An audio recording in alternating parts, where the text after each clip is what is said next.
E olha, o ministro do Supremo Tribunal Federal, Dias Toffoli, definiu quais peritos da Polícia Federal estão autorizados a analisar o material apreendido no caso do Banco Master. Vamos então chamar a nossa Janaína Camelo, que vai atualizar esse caso pra gente. Bem-vinda, Jana.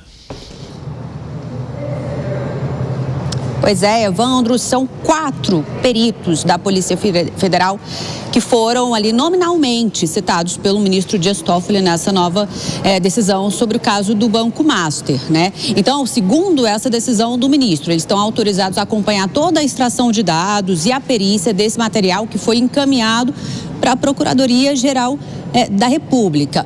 O ministro disse também que eles têm livre acesso a todo esse material, que inclusive dentro desse material estão celulares que foram apreendidos nessa operação.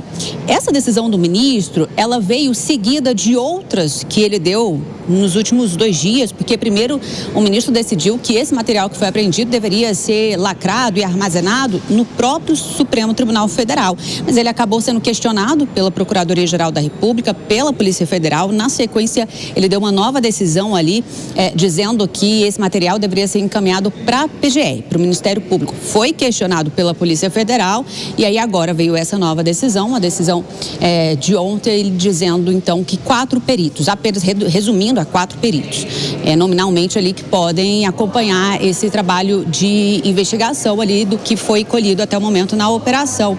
Essas decisões do ministro acabaram gerando uma certa polêmica, viu, Evandro?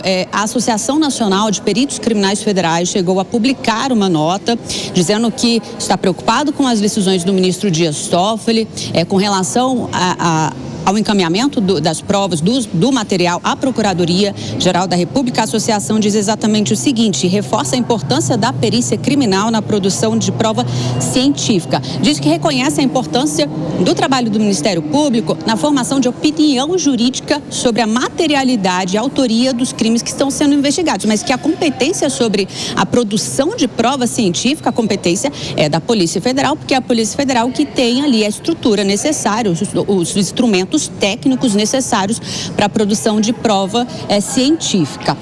Outra decisão de hoje, de há pouco, dentro desse caso do Banco Master, do ministro Dias Toffoli, lembrando que é um processo que está sob sigilo, o ministro, ele atendeu também a um pedido da Polícia Federal para estender o prazo para a conclusão da investigação.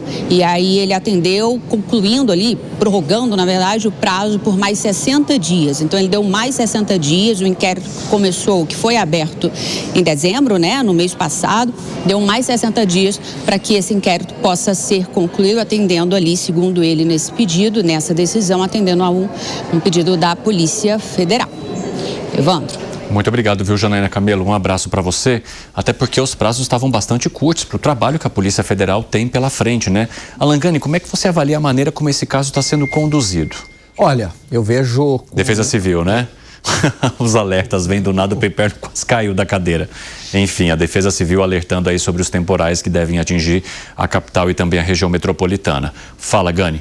Olha só, Evandro, eu vejo com muita preocupação, né? Porque, primeiro, a gente observou uma artilharia vinda do Poder Legislativo para tentar tirar o poder do Banco Central, onde parlamentares poderiam demitir os diretores do Banco Central, aumento do limite do FGC, mas a gente também observa movimentos na esfera do Poder Judiciário, né?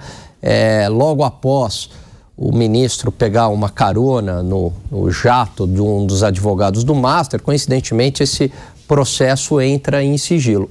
E agora o que me preocupa muito é por que as provas não foram parar na Polícia Federal, como é de praxe, como é de costume, né? E veja, inicialmente eram para essas provas ficarem sob custódia da Suprema Corte. E aí, devido a todo um barulho, né, da opinião pública, da imprensa, enfim, aparentemente o ministro volta atrás e coloca sob custódia da PGR. Mas mesmo assim, causa estranheza do porquê. Por que não na mão da Polícia Federal? De qualquer maneira, a sociedade brasileira merece esclarecimentos sobre o caso do Banco Master, que tudo indica que talvez seja o maior caso de corrupção da história do Brasil. O Acácio Miranda, quais são as lacunas que te preocupam nesse caso e na maneira como ele está sendo conduzido? Primeiro, a própria maneira como ele está sendo conduzido, Evandro, é objeto de muita preocupação, porque existem aspectos muito peculiares, a começar do sigilo imposto ao caso.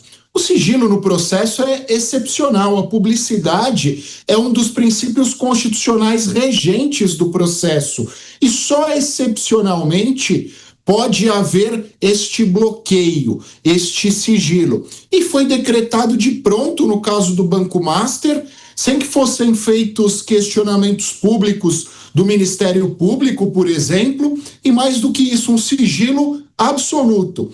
Em segundo lugar, quando esse processo é todo ele concentrado no Supremo Tribunal Federal, sem que sejam apontadas as autoridades detentoras de foro que estão sendo investigadas, que, segundo o artigo 102 da Constituição Federal, ensejariam que este processo estivesse no Supremo. Em terceiro, um certo afobamento do ministro relator, no sentido de determinar que os atos sejam praticados com mais celeridade, que os autos e as provas fiquem todas no seu gabinete, que um rol restrito de peritos atue independentemente da quantidade de provas. Então, tudo isso é muito, deixa eu procurar um termo sutil, nebuloso. Tudo isso causa preocupação porque destoa do habitual. O Alan disse que talvez possa ser o maior caso de corrupção da história do Brasil. Eu tenho até dificuldade em determinar isso, porque nós não tivemos acesso a quase nada até agora. E quando foram cumpridos, aliás, mandados essa semana, muito provavelmente vários dos réus que foram objetos desse mandado tiveram acesso anteriormente à informação, porque não tinham provas nas suas casas, não tinham dinheiro nas suas casas, e um deles, o principal, Fabiano Zettel, foi pego embarcando para Dubai. Como é que ele sabia e, de repente, correu até o aeroporto para que pegasse o seu jatinho particular e tentasse rumar com destino ao Oriente Médio? Tudo isso é muito preocupante, para não falar estranho. Fala, Piperno. Olha, por muitas vezes eu falei aqui nesse programa daquilo que eu considero haver no Brasil, que se chama pacto das elites. Eu não estou me referindo somente à elite que tem grana, que tem dinheiro, não. É a elite que manda, que constrói, né, que constrói a hegemonia desse país, né, e de uma forma bastante negativa, porque o Brasil é atrasado, é subdesenvolvido também por isso. Então a gente está agora diante de um caso em que todo mundo suspeita de todo mundo, a começar pela Suprema Corte. E quando a credibilidade da Suprema Corte é contestada e colocada sob suspeita, como nesse caso, isso é muito grave, porque vejam só, a gente tem aí uma situação de um ministro que de alguma forma impôs obstáculos à ação da Polícia Federal. A gente vê, por exemplo, essa questão dele outro dia, de querer, por exemplo, orientar a acareação, que nem deveria ter ocorrido, segundo os especialistas, naquele momento, mas aconteceu por determinação dele. Ele enviou perguntas para que a delegada que conduzia lá o inquérito fosse obrigada a fazer, e ela fez questão de informar nos autos que que aquelas questões levantadas eram enviadas pelo STF, não eram dela. Então, tudo isso é muito, digamos, heterodoxo, para dizer o mínimo. Mas não é só isso. A ação do TCU, é a ação do TCU que nunca se preocupou em zelar por absolutamente nada, a ponto de, inclusive, o ministro do TCU, que de alguma forma tentou interferir, até outro dia era um deputado que mandou emenda PIX lá para Roraima para construir conjunto habitacional de 300 casas, e onde só foi erguida uma. Como é que ele pode estar agora tão incomodado com isso? Por quê? Qual é o interesse? E aí entra também a Polícia Federal, uma corporação que eu sempre elogio e destaco aqui. Vejam, de pouco tempo para cá, a Polícia Federal foi, de alguma forma, alvo naquelas primeiras versões do PL antifacção do DERIT. A Polícia Federal incomoda o TCU, a Polícia Federal incomoda o STF, a Polícia Federal incomoda o Parlamento. Por que será? Agora 5h28. Quem nos acompanha pela rádio, um rápido intervalo. Daqui a pouco espero vocês nas outras plataformas. Seguimos. Ainda num desdobramento desse tema, o INSS bloqueou o repasse de valores ao Banco Master. Vamos então com o Matheus Dias, porque o órgão identificou algumas irregularidades em contratos de consignados, né, Matheus? Pois é, Evandro, boa tarde novamente a você. Foram nos empréstimos consignados, então, com aposentados e pensionistas, aqueles empréstimos que são solicitados, então, pelos beneficiários do INSS. Aposentados ali solicitam os empréstimos e depois vão pagando mês a mês ali, fatura a fatura, descontada, então, na aposentadoria. No caso, então, o INSS cortou esse benefício referente ao contrato com o Banco Master. Isso porque verificou irregularidades nos contratos, irregularidades tanto com informações obrigatórias que não estavam especificadas naqueles contratos do Master e também problemas com assinaturas digitais. Isso foi passado pelo presidente do INSS, Gilberto Valer Júnior, ele que disse que desde setembro do ano passado, momento esse, inclusive, que era quando o Banco Master tentava firmar um novo acordo ali, reafirmar o contrato com o INSS, esse contrato não foi, então, reassinado ali no momento, não foi feito aquele contrato. Era nesse momento, então, que o INSS começou a descobrir isso e cortou, então,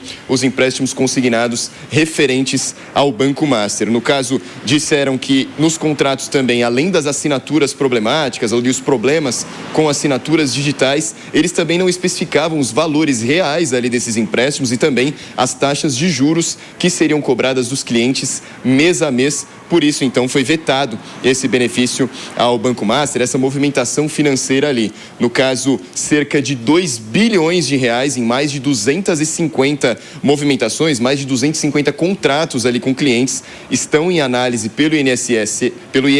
Eles vão fazer, então, a verificação dessa autenticidade e, se não for verificada a fidelidade desses contratos, a INSS vai cancelar esses mais de 250 contratos e vai devolver o dinheiro, então, aos beneficiários, que giram em torno aí de 2 bilhões de reais.